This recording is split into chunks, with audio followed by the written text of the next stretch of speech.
Yan, so good evening internet. So dito na naman tayo. So dito pa rin ako sa may Jerusalem.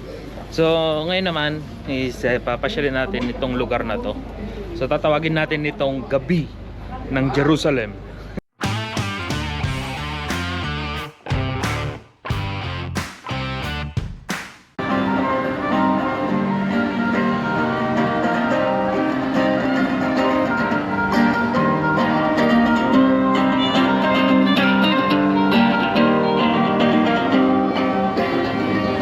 So maingay talaga dito kasi ito yung yung sentro ng Israel.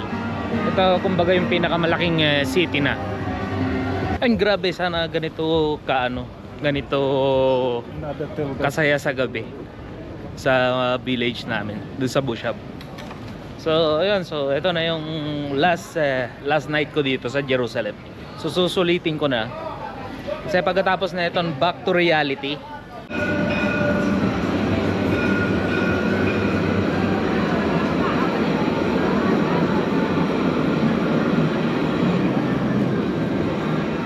Kasi kung nakikita nyo, napansin nyo, walang harang yung daanan ng train nila dito. So kailangan mo talagang maging alerto rito. At kailangan mo sumunod sa batas para hindi ka masagasaan.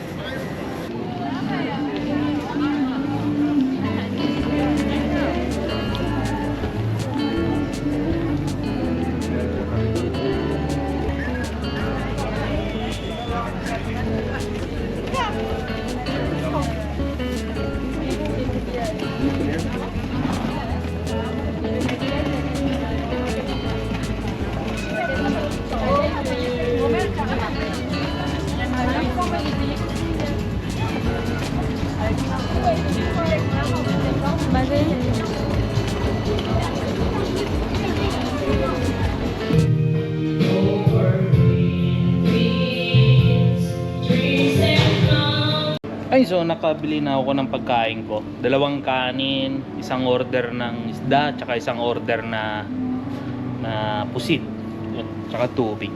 So hindi ako pwede mag-video sa loob kasi nag-video ako sila, maingay. Yun, good morning internet. So umaga na ngayon. So let's back to reality na. So natapos na ang ating 3 days vacation. And now is magsisimula na ako maglalakad. So mula dito sa hotel, hindi ako magagamit ng bus or train. So maglalakad pa rin ako at enjoying ko pa rin yung mga bawat minuto at segundong natitira. So right now pupunta ako, bibili ako ng pasalubong para kay Aba. So syempre yung paborito niya, hummus.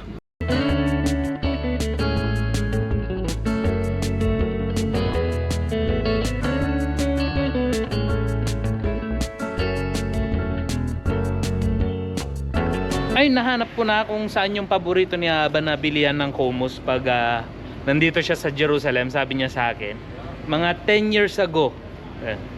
So matagal na si Aba hindi nakaapak ng Jerusalem at medyo alanganin na mangyayari na ulit sa kanya. So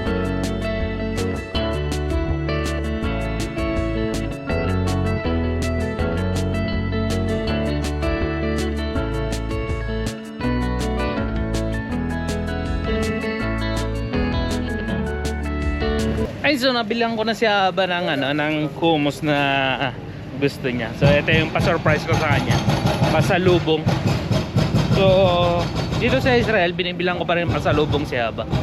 Kahit na yung pagkain lang, konting bagay lang, pero pag nakita ni Aba na may pasalubong ka, sobrang saya niya.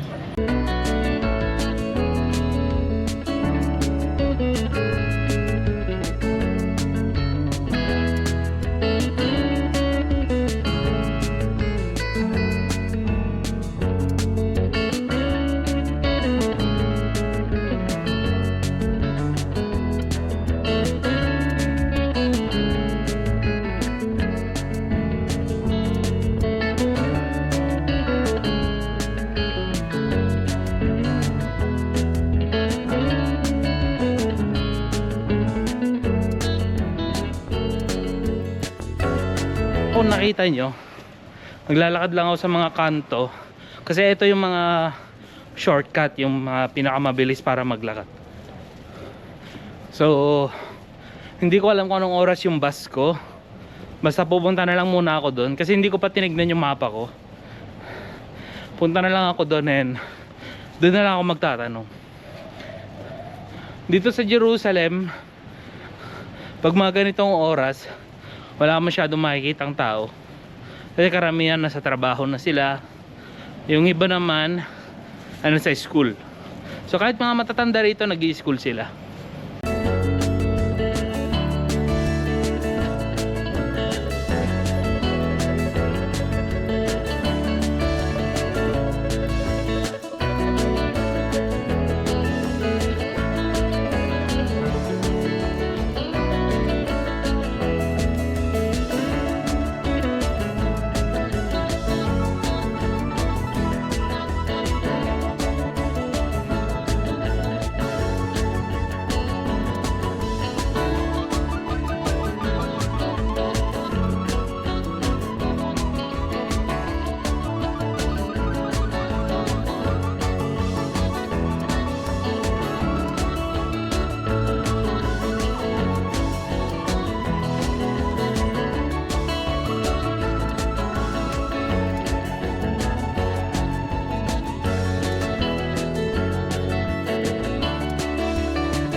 Ayun, so buti na lang malayo yung bahay na Yaba dito sa Yehuda Market. Ang daming mabibili. So meron din dito mga mangga na malalaki. So ang daming mabibili dito. Buti na lang malayo kami. Kundi ubos-ubos lagi ang pera ni Yaba. So, grabe oh. Sarap pamili dito.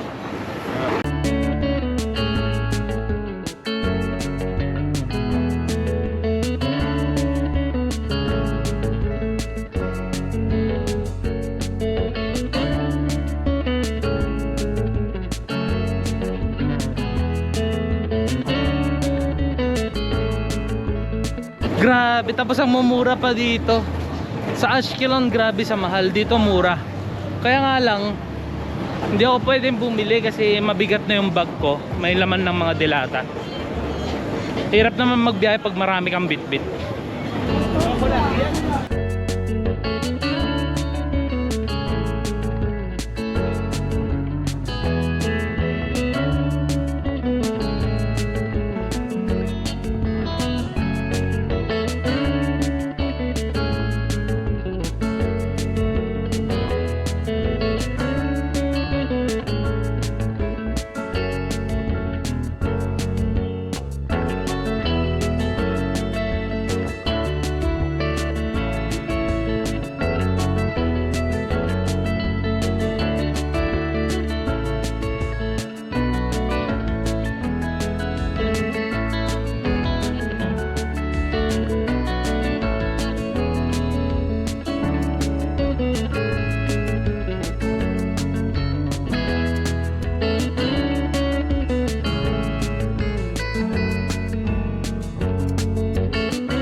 Ayun o, nakita nyo yung train, open na open. Kung gusto mo magpakamatay, pwede ka magpasagasa dyan. Pero hindi ka babayaran.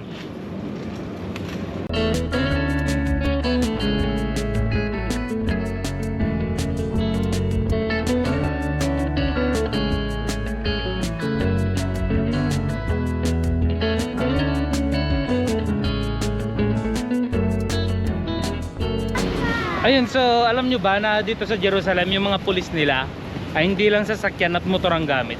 So karamihan sa kanila kabayo, at ang lalaki ng kabayo nila.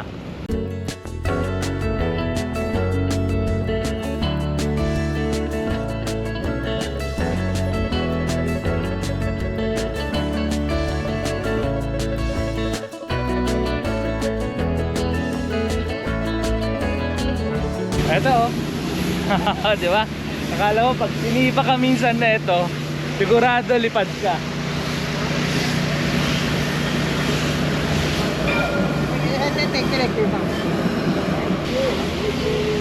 Ay, kung sino man nakakaalam sa mga breed ng ganitong kabayo, grabe ang laki. Grabe, tsaka malusog yung itsura. Hindi sila malnourished, malusog. Grabe, no? Pag yumaman ako, bibili ako ng ganitong kabayo. Pag nanalo ako ng loto. Grabe. So dito sa Jerusalem, yan yung gamit nila. So bakit nga ba yan yung gamit? Kasi mas mabilis silang rumesponde. Tapos pag rumesponde sila, grupo yan, grupo.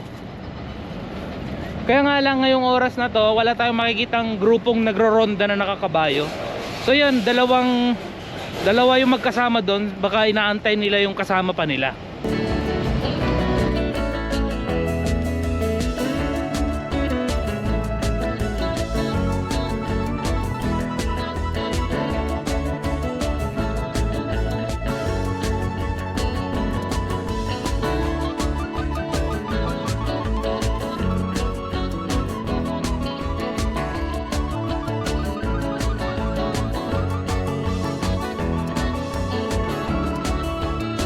Ay, so andito na ako ngayon sa may bus station. So dito, hindi mo kailangan kabahan dito sa bus station nila. Dahil dito parang Tel Aviv. So walang magnanakaw. Meron naman magnanakaw pero bihira lang. At walang snatcher, walang mandurukot dito. So wala kang makikita dito yung mga itim na adik, na mga itim na laging lasing, hindi mo sila makikita rito. So malinis pa rin yung bus station dito sa Jerusalem.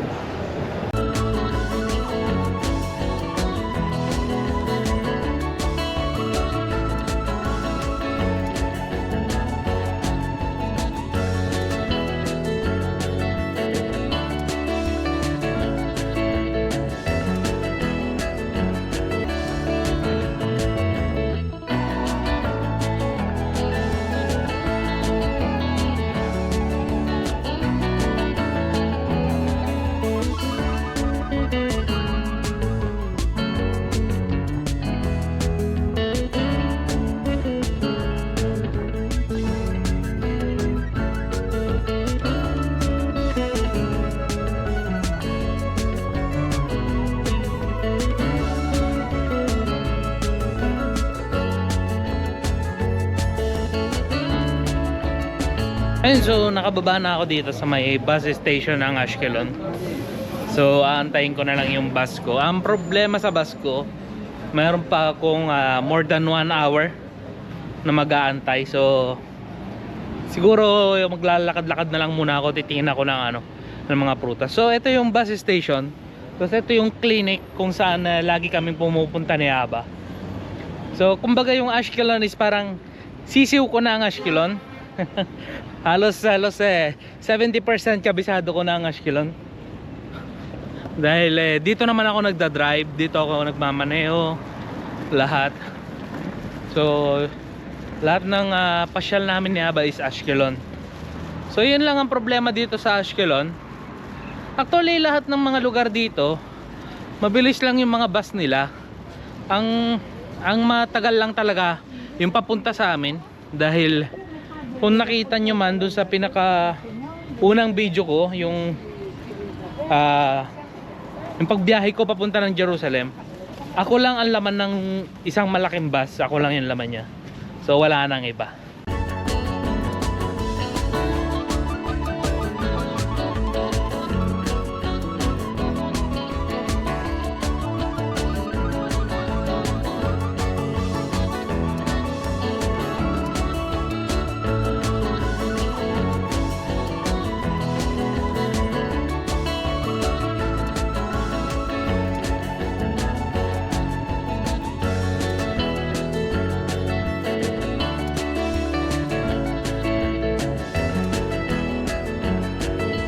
So umorder na lang ako dito ng Jamaica. So shake siya for summer. So kailangan ko kasi init na ako. So yung pinanggalingan ko sa Jerusalem, malamig. O, di ba? Sarap maglakad-lakad doon sa Jerusalem. Tapos kaninang umaga tsaka kagabi, yung mga tao talagang nakasweater na sila. Pero pagdating ko dito, grabe, init na ako.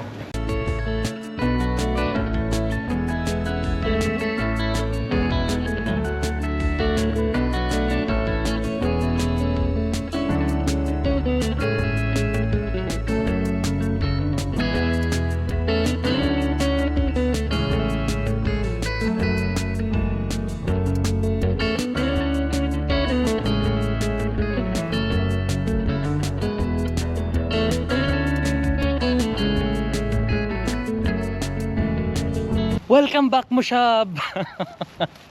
So, andito na ako sa tahimik na lugar. Kahit magsisisigaw ako dito, walang mangingialam sa akin.